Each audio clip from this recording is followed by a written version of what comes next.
EET Chapter 16, Example 6. It says for this network, find the total admittance in rectangular form. This one's a little tricky. It's showing a short here between this node and this node, which means that this is being shorted out.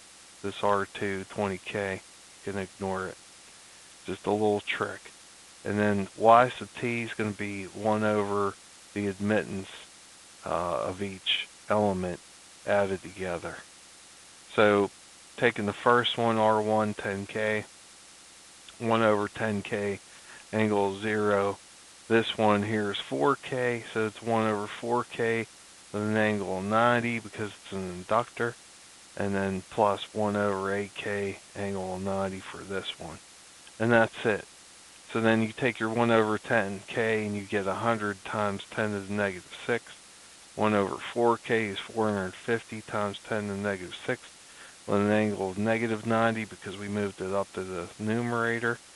And then 1 over 8K is 125 times 10 to the negative 6 with an angle of negative 90 because we moved it up to the numerator. Combining like terms, these two negative 90s, you can add them together, okay? So you get that 250 plus 125 equals 375.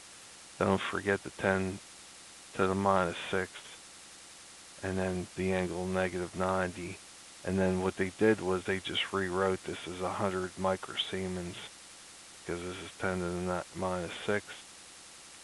And then this negative 90 becomes a minus J, 375 microsiemens.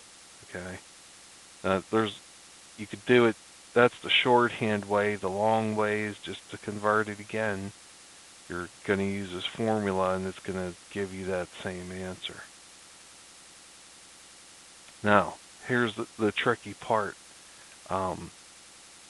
This is the rectangular form for the admittance, but you want the impedance to draw this diagram to get your parallel circuit. So what they did was they took this admittance and they inverted it, which I have drawn or calculated here.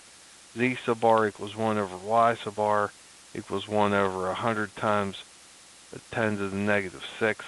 That e to the minus 6 just means exponent minus 6. That's how Excel does the calculation. It ends up equaling, when I did the calculation, 10,000, okay, which is also 10 times 10 to the 3 ohms. So that's how they got that 10K. And then this inductance here is, well, this is actually the inductive reactance because it's in ohms. Z sub L equals 1 over Y sub L equals 1 over 375 microsiemens. And then when you do that math, it ends up being 2,666.7 or 2.67K ohms. And that's how they got that.